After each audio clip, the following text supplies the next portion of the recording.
We thought it was a good idea at the time to climb the highest mountain in Bolivia. As we clip into the rope and we begin climbing up through the dark, you hear the clinking of ice axes on the rock, you hear the crunching of your crampons in the ice. But let me tell you something, when you physically clip into that line, everything changes. Because now, your life is not your own. Step and step, right? That's all you do. And you're going so slow that after 1 hour, you look around and you're like, weren't we just there? And it's true, you were. And now he's thinking of quitting. In other words, we trained for 6 months. We left our families for a huge chunk of time. We went halfway around the world. And now we're down to if one guy quits, it's over.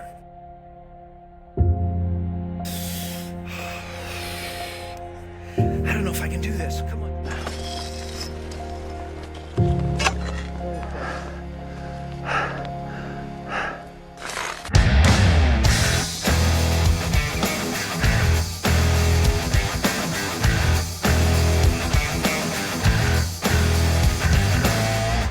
20,000 feet, the air is thin, the world seems small, and every step you take is definitely a grind. But it's also up here, above the clouds, where you come face to face with your limitations, or at least your perceived ones. And it's here that you're forced to make a decision of what you're going to do next. Hey, I'm James Robbins. I want to welcome you to our new podcast, Born to Climb. And it's predicated around the idea that inside all of us is an innate desire to want to do something great with our lives, to have that true expression of our soul. But the challenge is, when we do that, we always step out of our comfort zone, and it's there where we face resistance. It's there where we face those headwinds. But in fact, it's in this place that brings out the best in all of us. And the show is all about this. We're going to be bringing you some amazing guests with some amazing stories. I'll get to those in just a moment. But let's go back to the mountains again. The mountains have always meant a lot to me, probably because I grew up near the Rockies and have many fond memories of spending time in the mountains with my dad.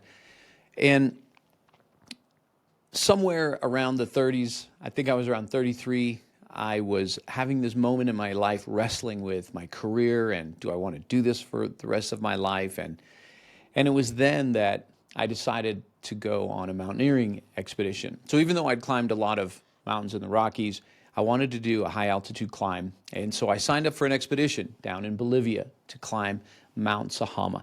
It's the highest mountain in the country of Bolivia. It's one of the highest in the Western Hemisphere, 21,463 feet. And so we go down there, and it's a small expedition. There's 5 of us, and we take some time in the country and acclimatize. Then we get into this part of the country. It's really remote. We get onto this mountain, and we get up to a place called High Camp. And High Camp was around 18,000 feet, and from here, we were going to make our final push for the summit, but we had to spend the night there. And I still remember getting into my tent, and the wind was just blowing ferociously. And I remember the tent going back and forth, and I kept thinking, we're going to blow off this mountain tonight. And this whole time, I'm freaked trying to get some sleep. Well, anyways, I wake up at 2 a.m. Charlie the cook, he wakes us up, and we get outside. It's freezing cold. We get our gear on. We get roped up together. Like I said, there's 5 of us. And we start heading up. Little trail of headlamps going up the glacier and, clinking of ice axes on the rocks as we go. And we're not even an hour in, and one of the climbers is having a problem with the altitude and just fatigue. And after they assess him, they realize they've got to take this guy back down. And so we're down to our last piece of rope, so we cut the rope, and our lead guide, this guy named John, he takes this climber back down to base camp, and now there's only 3 of us left to go for the summit. Osvaldo, our Bolivian guide, takes over, and there was a guy named Jim in the middle and me bringing up the rear. And so up we climb throughout the dark. Eventually the sun starts coming up, and probably around 9:30 in the morning, the guy in the middle, his name was Jim, you can tell he's starting to have problems because he begins to slow down, he begins to stop all the time. And because we're roped together, when he stops, we all stop. It's just how it works when you're on a rope team. But when he stops, we stop, and he's starting to say things like, this is tough. And then he'll climb a little bit further, and we climb a little bit further, and then he'll stop again and he'll think, I don't know if I can do this. And I'm trying to do my best to encourage him. Come on, Jim, we can do this. Let's go. And we continue on up. But basically what's happening for Jim is that this idea of climbing a mountain, it's a really cool idea before you get to the mountain. But when you get there, when you get on this ridge and you're tired and you're dehydrated, suddenly the appeal of the summit sort of loses its luster. Well, that's what's happening to him. And he's losing his motivation. And eventually he gets to this point where he's like, I don't think I can go anymore. And this is a big problem because we only have 3 of us left in this climbing party. And if one person wants to go down, you can't split 3 into 2 groups. And so, in other words, if Jim quits, this entire expedition is over for all of us. And so what Jim needs now is motivation, right? I mean, what he could really use is a motivational speaker climbing right behind him. But he, all he has is me. But no, I mean, this is what I do. I go into companies. I help people get more motivated. I help leaders motivate people. And so, okay, I didn't plan on getting to work, but here I am. I'll start working. And so I'm trying to motivate Jim up the mountain. Come on, we can do this, one step at a time. And we're almost at the top, sort of, and I'm trying to do my best because it's a grind and I'm getting tired. But as I climb, I start getting to that same place where Jim was, where I start thinking, I don't know if I can do this, right? And pretty soon that turns into, well, I don't think I want to do this. And I remember maybe another 30 minutes of that, and I got to this place where I'm like, yeah, I don't want to do this. I want to go down. Like now, I don't care about the summit anymore. I'm just tired. I just want to get back to base camp. And I also remember thinking, but if I quit, it's over for everyone. Like, how do I go home and turn that into a good story, right? There's just no way out of that. And I was just in this miserable place. And maybe you've been there at some point in your life where you've decided on a really big goal that you're going after, and then you start to get tired. Or maybe it's not even a goal. You're just trying to survive life.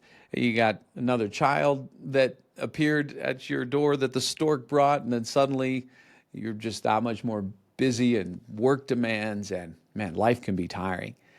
It sort of reminds me of one of my favorite quotes by Plato. It's a few thousand years old, and he says, be kind, for everyone you meet is carrying a heavy load. And wow, we know that to be true. So anyways, I'm in this place and I'm thinking, I want to get off this mountain, but I don't want to quit. And then it hits me. I just get this brilliant idea. And I was like, that's it. I don't need to quit to get off this mountain. I just need Jim to quit, right? Because if Jim quits, I get to go down. It's sort of like an honorable discharge from the mountain. I could still go home and say, well, I would have made it to the top if it wasn't for this guy, right? I got somebody to blame. And so, I mean, this is literally what I thought. And for the next hour, I just stopped talking to this guy because I figured, well, if I don't motivate him, he's eventually going to quit. And I was right. Eventually, he got to the point where he's like, I can't do this anymore. And Osvaldo decided to call a meeting. And it's hard to have a meeting at 20,000 feet because, well, there's no place to sit. And secondly, if you drop anything, it's just gone down the mountain. But you dig your crampons into the ice, you dig your ice axe in, you're just kind of holding on to the side. And Osvaldo, he gets on the radio and he calls down to base camp. He says, clients are tired. We're just going to decide now whether we come back down or whether we keep climbing. And we're up there for about a minute, maybe 2 minutes. And then Osvaldo turns to both of us and he says, hey guys, you see that ridge up there? Let's stop there. And I remember thinking, yeah, I can make the ridge. It's about 45 minutes. Okay, I can do it. Jim, yeah, okay, I can do it. And then suddenly, we're going to start climbing again. And, again, whether you're climbing a real mountain or just a metaphorical one, like we get to those moments, that 20,000 foot place. And really, it's what do you do in this moment? That's so much about what this podcast is about. It's one thing to strive for something great. It's another thing to see it through. Well, anyways, we climb for 45 more minutes, not to go to the top anymore, but just to get to this ridge. And we stopped there. And Jim was happy because he was going to get to go down. I was mixed because there was a part of me that was happy. I was like, finally, like we can go down. But there was another part of me, that tiny, tiny, tiny part that was disappointed. And it was disappointed because I had set out to do something great. And now here I was quitting. Even though I technically wasn't the one quitting, but I was quitting in my heart. And it's that part. And that's the part we want to speak to in the show with you, with the different guests that we bring in. Because it's that part that whispers to us that wants to do something great. And it's that part that's stronger than we think. And it was in that moment, I remember feeling disappointed. And then Osvaldo gets on the radio.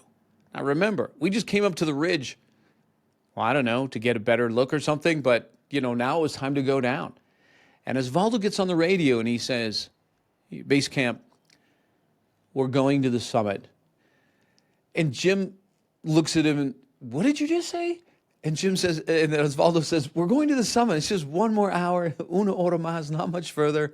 And 1 hour might not seem like a lot, but man, in that moment, 1 hour is like 73 days. That's how it feels.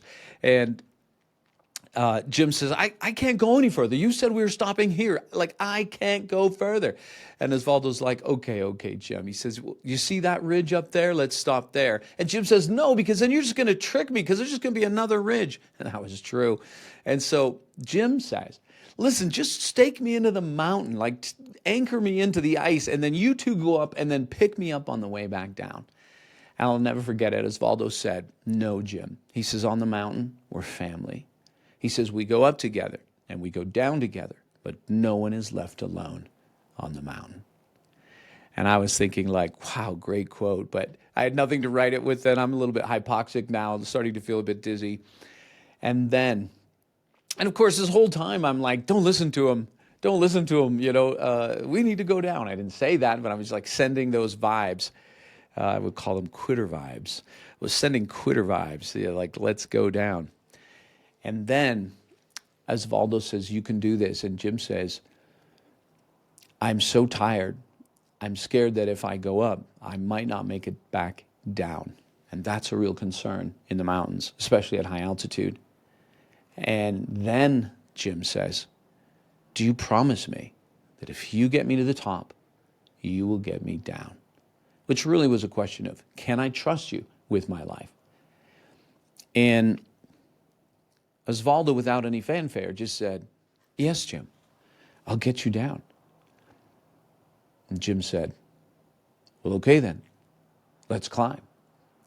And I was like, wait, what? What's going on? And they start going up. I'm roped to them. I have no choice. I got to go as well. And so I'm following along, and I am miserable. And step after step, and, I have an ice axe, and no one will find them. You're just thinking all kinds of crazy things. Of course, I didn't really think that, but I'm miserable the whole time. I'm taking step after step after step, and you're just looking down. That's the thing when you're climbing a mountain. Everyone thinks, the view must be amazing, but when you're just in the thick of it, you're just looking right in front of you. And I know you can relate. It's like people want to tell you, enjoy these moments. Right? For those of you who are parents and you got young kids right now, and people who are past that, like me, will look back and say, enjoy these moments. But when you're in the moment, sometimes that's not easy because you're just grinding step by step by step. Or you're writing a book. I'm writing a new book right now. Right? The idea of it sounds exciting, but then in the moment, you're just grinding. Well, that's where I was. And step after step after step. And then suddenly I took a step and I thought, something's different. The grade is changing. It's not as steep. And I take another step and then I look up and then I see it. It's not a false summit that we'd witnessed for hours during the day. It's the real summit. And for the first time in 5 hours, it hits me. Oh my goodness, we're going to do this. And I remember it was like hope returned. It was like this swell of emotion came up within me. And we took our packs, we put a big ice anchor into the glacier, and we tied off, and we made the rest of the way by ourselves without our packs. And pretty soon there was 3 steps to take, and then 2, and 1 final step. And then there we were. We were standing on one of the largest summits I'd ever been on top of. It was this massive volcano. And I can see for like 100 miles. I can see into Peru. I can see into Chile. I can see the Andean chain in the distance. And because I know the climbing season in the Western Hemisphere, at this moment, we're probably the highest people in the western half of the world. We're taking in this moment. And Jim and I get up on this snow boulder, and I hand Osvaldo my video camera, and I said, "Oh, can you film us on the summit? Because we're being all celebratory, like we've conquered this mountain." And he's filming us. And Jim says to the camera, he says, "Well, if it wasn't for Osvaldo, and if it wasn't for this guy," and he points at me, he said, "I wouldn't have made it to the summit." And I was thinking, I've been trying to get you to quit for 5 hours. And yet here we are. So anyways, I'm not a very good demotivator, but I didn't hear it at the time. I caught it later when I watched the tape, and you heard Osvaldo, and he said, "Congratulations, guys, you did it." And that was my question to myself going down this mountain, is wondering, like, what happened to me? And I had all this intention to do something great, and then I got on the mountain, and then, just the bottom fell out, and then I'm trying to sabotage the expedition, right? Hoping Jim quits so I can go down. Like, what a terrible teammate. But I also had to really reflect, like, what happened for me? At the end of it, though, when I look back, bottom line, I did climb that mountain, but I didn't do it alone. And that really is part of our story. There's no such thing as a self-made man or a self-made woman. Nobody makes it by themselves. Everybody needs someone. And so I know you understand that. And that's part of what we want this show to be, is a little bit like your climbing partner in whatever metaphorical mountain that you need to climb. And that's why some of the guests that we're going to have on just have amazing stories. Some of them are well known. We've got Navy SEALs who've written books. We've got Olympians. We've got people who are big titans in business. But then we also have people who nobody's ever heard of before outside of their family, and they've battled with cancer, or they have overcome health difficulties. But everyone has a story to tell about a mountain they've had to climb. And once you climb one mountain, there's another one waiting for you. And so I'm really excited that you're here, and I hope that you enjoy the guests, enjoy the stories, and that in them you find strength. Most of all, you find strength for your daily life, but you find strength to keep climbing. Hey, I'm James Robbins. Again, thanks for being here, and I look forward to seeing you soon.